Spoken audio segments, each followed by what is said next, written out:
Robin Hood, a hero, an outlaw, and a legend. His story has been told and retold for many centuries. He is often known as the man who stole from the rich and gave to the poor, a champion of justice against corrupt rulers. But what if Robin Hood was more than just a folk hero? What if he was a symbol for something bigger, something that echoes the revolutionary ideals of communism? In this video, I'm going to explore Robin Hood's legend, how it aligns with certain Marxist thought patterns, the idea of wealth redistribution, and class struggle. Was he a medieval communist, or is his story more complicated than that? Today, I'm going to be talking about Robin Hood and the links to communism.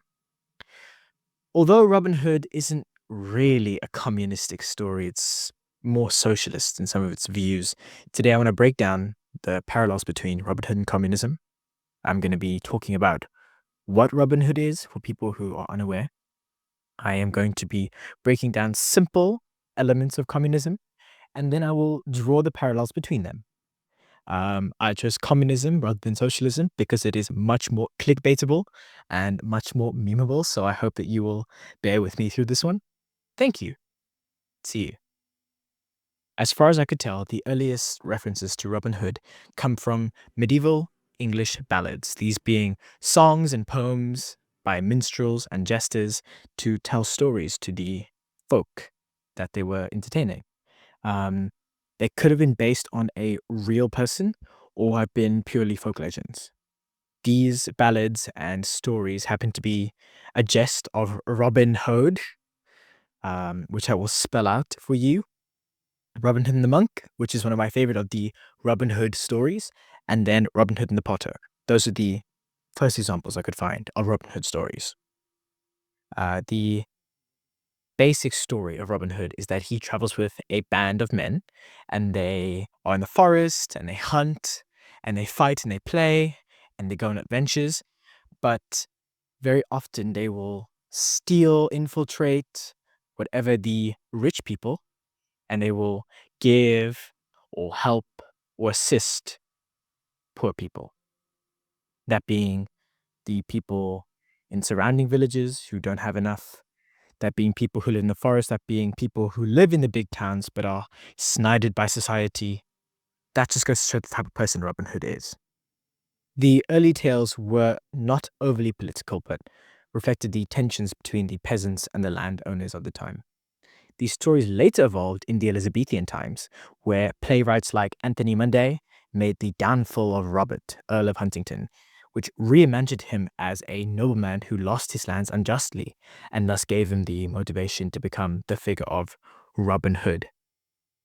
I'm now going to get into the technical bits of the video. This is communism and the parallels to the story of Robin Hood. My first point I want to make is on wealth redistribution and Marxist theory. The Communist Manifesto, which was released in 1848, was written by Karl Marx and Friedrich Engels, and it argues that all capitalist societies concentrate wealth into the hands of a few, while the working class suffers.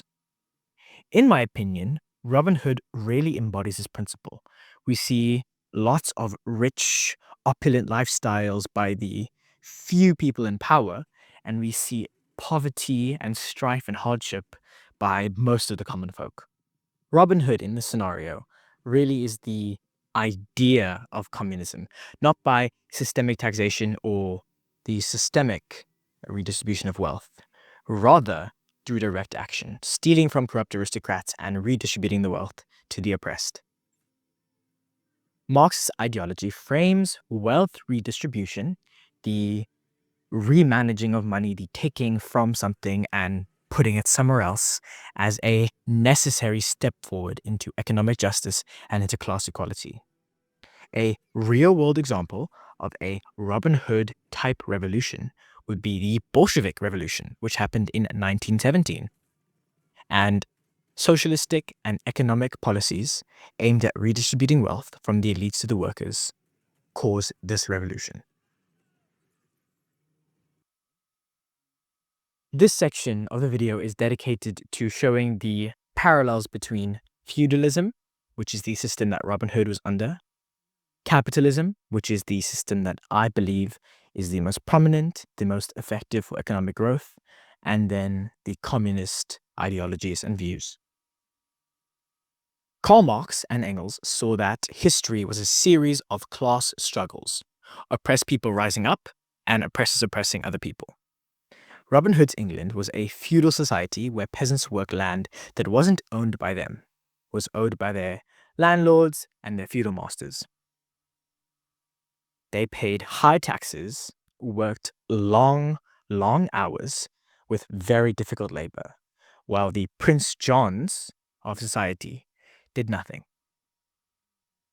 This was Karl Marx's view of feudalism and of history, I guess, in general, is that feudalism will give way to capitalism and that capitalism needs to give way to communism. Now, I don't necessarily agree with this, but it was a perspective that Karl Marx had, and I wanted to bring it forward. A historical example of something like this happening would be the Peasants' Revolt, which happened in 1381. This was a major English uprising against feudal taxes led by figures like Wat Tyler. I believe Wat Tyler is the blueprint, I guess, for Robin Hood. This is my last of the major points, this being the merry men and collective action. Communism emphasizes collective action, that is, workers uniting for a shared cause.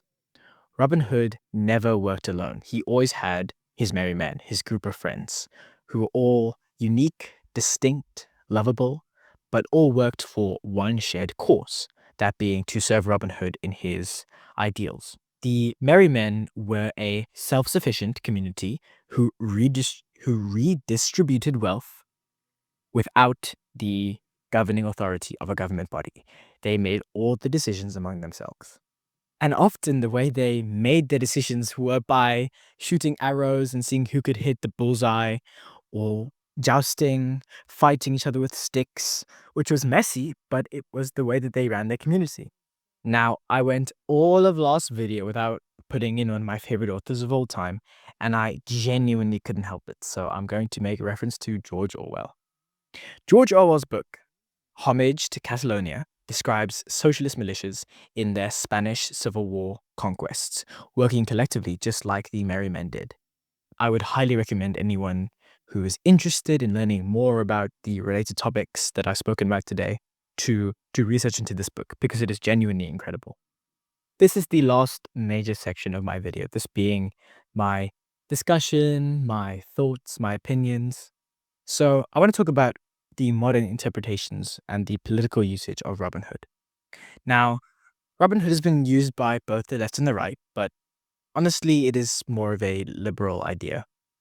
There are some right-wing uses, but I like to talk about the left-wing uses, that being Robin Hood represents socialist ideals and the redistribution of wealth, the not hoarding of wealth, the social equity and equality. And that is really what he represents. There are many examples in popular media of Robin Hood, and in this portrayal, there's Disney's Robin Hood from the 70s, there is Ridley Scott's Robin Hood, and there are many more.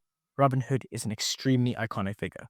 Here are some final counter-arguments and things to consider, some nuances before I give you my big takeaway that I love to do. These aspects being the loyalty to King Richard. Now, Robin Hood isn't really trying to dismantle society, dismantle the power classes and structures because he loves his king. He is genuinely loyal to his king. I think that Robin Hood is a man who sees who are the so-called good people in society, who are the good people in power. And he sees his King Richard, as a good king who loves his people. He does not wish for the abolition of private property. Now, this is a big thing in communism, which isn't really in socialism. And Robin Hood takes ownership of the fact that if someone owns something, it should be theirs, even if he's going to steal it. He will never try to have everyone share, have common ownership of something like property, of an animal. He is very fair in those regards. And then there's the last thing, which is his personal morality versus systemic change. Robin Hood acts as an individual, and he doesn't really pretend that he's this great hero. People often treat him as he's one, but he calls himself an outlaw. He knows that some of the things he does is so-called wrong, but he's acting to his own personal vigilante moral compass. He is more an individual who does what he sees he needs to do than a leader for a socialistic movement. He is not a justice warrior. He's a man who wants to do what he feels is right. These are my final thoughts, is that Robin Hood is not the perfect communist figure, but a lot of his story resonates with a lot of Marxist themes. The redistribution of wealth, resistance against oppression, but not leadership, and collective action. His legend endures because the fight against inequality is timeless. There will always be inequality, injustice, inequity, and whether he's viewed as a socialist hero, a libertarian outlaw, a selfish man who did whatever he wanted to for fun, or simply a symbol of justice, Robin Hood's impact remains strong. So what do you think? Is Robin Hood a proto-communist revolutionary, or is he just a folk hero standing up for what he believes is right? Thank you, and see you, Space Cowboy.